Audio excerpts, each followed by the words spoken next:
Hi friends, అందరికీ నమస్కారం. మీరు చూస్తున్నారు కానీ ఇంటర్నెట్. రైల్వేలో భారీగా ఉద్యోగాలు, ఇదంటూ సెంట్రల్ గవర్నమెంట్ ఉద్యోగాలు కాబట్టి అప్లికేషన్ చేసుకున్న ప్రతి రాష్ట్రంలో ప్రతి జిల్లాలో కూడా మీకు అనేది కూడా ఉద్యోగాలు అనేది రావడం అయితే జరుగుతుంది.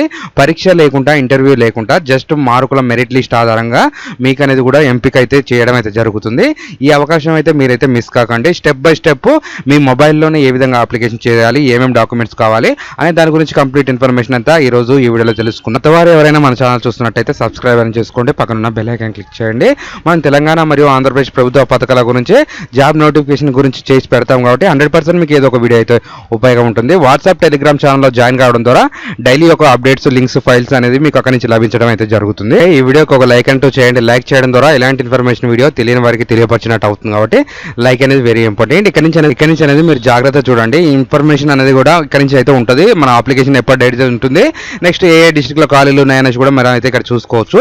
సౌత్ సెంట్రల్ రైల్వే స్టేషన్ లో అయితే మనకి ఇది వచ్చేసి 11వ తారీఖు 4వ నెల, అంటే మన ఏప్రిల్లో అయితే మనకి లాస్ట్ డేట్ అనేది కూడా కంప్లీట్ అయితే కావడం జరుగుతుంది. ఇక్కడ వచ్చేసి మనకి 2800 పోస్టుల పైగా మన అప్రెంటిస్లు అయితే పడడం అయితే జరిగింది. దీంట్లో చూసుకోవచ్చు మనకి ఎంత క్వాలిఫికేషన్ ఉండాలి, ఏమేమి ఉంటుంది అనేసి కూడా మన స్టెప్ బై స్టెప్ అయితే నేను ఈరోజు చెప్పబోతున్నాను. ఇక్కడ చూసుకోవచ్చు క్యాండిడేట్ అయితే తెలంగాణ, ఆంధ్రప్రదేశ్ లో ఎక్కడైనా అప్లికేషన్ చేసుకోవచ్చు అనేసి కూడా ఇక్కడ అయితే మనకి మెన్షన్ అయితే చేశారు. డిస్ట్రిక్ట్ వైజ్, మండలం వైజ్ ఎక్కడైనా మీ ఆధార్ కార్డు ఉన్న ప్రతి చోట అయితే మీరు అప్లికేషన్ చేసుకుంటే తెలియదు కాబట్టి మీరైతే అప్లికేషన్ చేసుకోవచ్చు. దీనికంటూ ఆధార్ కార్డు ఉండాలి, mobile number, email ID, OTP రావడం కోసం మీకైతే మొబైల్ నెంబర్ అయితే ఖచ్చితంగా ఆధార్ కార్డుకి లింక్ అయితే ఉండాలండి. నెక్స్ట్ ఒక పాస్పోర్ట్, సిగ్నేచర్ అయితే ఉండాలి. మీ యొక్క 10th మెమో జిరాక్స్ ఉండాలి. నెక్స్ట్ డేట్ ప్రూఫ్ అంటే మనకి డేట్ ఆఫ్ బర్త్ సంబంధించి క్యాస్ట్ సర్టిఫికేట్ ఉంటుంది, లేదా ఆధార్ కార్డు సర్టిఫికేట్ ఉంటుంది. ఆ విధంగా కూడా చూసుకోవచ్చు. మీరు ఐటీఐ పాస్ అయిన మార్క్ షీట్ కూడా ఇక్కడ ఉండాలనేసి కూడా చెప్తున్నారు. నేషనల్ ట్రైనింగ్ సర్టిఫికేట్ కూడా ఉండాలి ఒకటి. నెక్స్ట్ ఆర్టీడే సర్టిఫికేట్ కూడా ఉండాలని చెప్తున్నారు. దానికి సంబంధించిన ఫామ్ కూడా ఉంటుంది. ఆ ఫామ్ ఎలా నింపాలనేసి కూడా నేనైతే చెప్తాను. ఇక్కడ కమ్యూనిటీ సర్టిఫికేట్ అంటే మన క్యాస్ట్ సర్టిఫికేట్ సంబంధించి వస్తుంది. ఎస్సీ, ఎస్టీ, బీసీ, ఓబీసీ వాళ్ళు అనేసి కూడా చూసుకోవచ్చు. ఇక్కడ డిసేబిలిటీ ఎవరైతే ఉన్నారో వాళ్ళకనేది ఫిజికల్ హ్యాండిక్యాప్డ్ సర్టిఫికేట్ కూడా మీరైతే ఒకటైతే ఇలా సబ్మిట్ అయితే చేయవలసి వస్తుంది.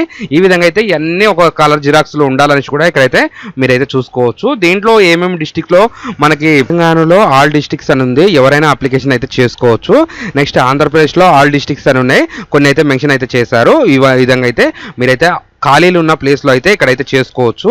ఈ విధంగా అయితే మీరు అయితే అప్లికేషన్ చేసుకోవడానికి మహారాష్ట్ర, కర్ణాటక, తమిళనాడు, మధ్యప్రదేశ్ వాళ్ళు కూడా సెంట్రల్ గవర్నమెంట్ నుంచి రైల్వే కాబట్టి ఎవరైనా అప్లికేషన్ అనేది కూడా చేసుకోవచ్చు. సివిల్ ఇంజనీరింగ్ గా ఉన్నారు, నెక్స్ట్ మెకానిక్ ఇంజనీరింగ్ గా ఉన్నారు, నెక్స్ట్ ఎలక్ట్రీషియన్ ఇంజనీరింగ్ గా ఉన్నారు, నెక్స్ట్ పర్సనల్ డిపార్ట్మెంట్ గా అయితే మనకైతే వర్కింగ్ చేయడానికి అయితే అవకాశం అయితే ఉన్న ఖాళీలు అయితే ఇవైతే ఉంటుందండి. ఐటీఓ పరంగా చూసుకున్నట్టయితే AC mechanic, carpenter, diesel mechanic, electrician, filter, ఇవన్నీ కూడా మీకు ఒక్కొక్క దాంట్లో కూడా ఖాళీలు అయితే ఇక్కడ చూసుకోవచ్చు. ఎస్సీ, ఎస్టీ, బీసీ వాళ్ళ కేటగిరీలు అనేది కూడా వైజ్గా అయితే రావడం అయితే జరిగింది. ఈ యొక్క ఫామ్ అయితే నేనైతే వాట్సాప్, టెలిగ్రామ్ ఛానల్లో ఇస్తా, అక్కడి నుంచి అనేది మీరు ఫుల్గా మీరైతే చూసుకోవచ్చు. ఇక్కడ పెయింటర్స్ ఉన్నారు, వెల్డింగ్ ఉన్నారు.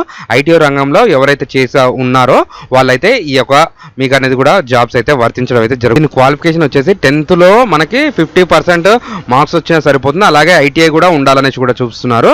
ఇక్కడ వచ్చేసి మనకు 15 నుంచి 24 ఏజ్ వాళ్ళు, ఎస్సీ, ఎస్టీ వాళ్ళకి 5 years, ఓబీసీ వాళ్ళకి 3 years ఏజ్ రిలాక్సేషన్, 10 years వాళ్ళకి మన సర్వీస్ దాంట్లో చేసిన వాళ్ళకైతే లభించడం అయితే జరుగుతుంది. దీనికి ఒక అప్లికేషన్ అనేది ఫీజు 100 రూపీస్ అనేది ఉంటుంది. ఇది కూడా నాన్ రిఫండబిలిటీ ఉంటుంది. దీనికి పేమెంట్స్ వచ్చేసి net banking, debit card, credit card, SBI, UPI నుంచి అనేది కూడా చేసుకోవచ్చు. ఎస్సీ క్యాండిడేట్స్ కి, ఫీమేల్స్ కి నో ఫీ అని కూడా ఉన్నది చూసుకోవచ్చు. మీరు డిప్లొమా ఎవరైతే చేశారో వాళ్ళైతే ఇక్కడ ఎలిజిబిలిటీ కాదనేసి కూడా ఇక్కడైతే ఇచ్చారు. దీనికి న్యూ రిజిస్ట్రేషన్ అని ఉంటుంది, ఆప్షన్ అనేది సెలెక్ట్ చేసుకోవాలి. మీరు న్యూ రిజిస్ట్రేషన్ చేసుకున్న తర్వాత ఇక్కడ నుంచి అనేది ఉంటుంది చూసుకోవచ్చు. ఇక్కడ మీరు ఎక్కడి నుంచి అప్లై చేస్తున్నారో దాని ఒక డిస్ట్రిక్ట్ నేమ్ అనేది కూడా మీరైతే ఇక్కడ సెలెక్ట్ చేసుకోవాల్సి వస్తుంది. నెక్స్ట్ దీనికి సంబంధించిన డిస్ట్రిక్ట్ నేమ్ ఉంటుంది. మీకు ఏ డిస్ట్రిక్ట్ నుంచి చేస్తున్నారో ఆ డిస్ట్రిక్ట్ అనేది కూడా మీరైతే సెలెక్ట్ చేసుకోవాలి. ఇక్కడ అడ్రస్ ప్రూఫ్ వచ్చేసి అడుగుతారు, ఆధార్ కార్డు ఒకటి అప్లోడ్ చేస్తే సరిపోతుంది. ఇక్కడ మీ 10th మెమోలో ఏ విధంగా నేమ్ ఉంటే ఆ విధంగా name, email ID, mobile number, password అనేది కూడా ఎంటర్ చేసుకోవాలి. దాని తర్వాత ఈ టిక్ మార్క్ చేసుకున్న తర్వాత రిజిస్ట్రేషన్ అనేది క్లిక్ చేసుకోవాలి. రిజిస్ట్రేషన్ అనేది క్లిక్ చేసుకున్న తర్వాత లాగిన్ పేజ్లకు అనేది వెళ్ళాలి. దీని యొక్క వీడియో అనేది లెంత్ కావడం జరుగుతుంది కాబట్టి దీనికి ఖచ్చితంగా ఏ విధంగా అప్లై చేయాలనేది కూడా నాకైతే కామెంట్ చేస్తే దాని గురించి కూడా నేనైతే ఫుల్ వీడియో చేసి మీకోసం అయితే పెట్టడం జరుగుతుంది.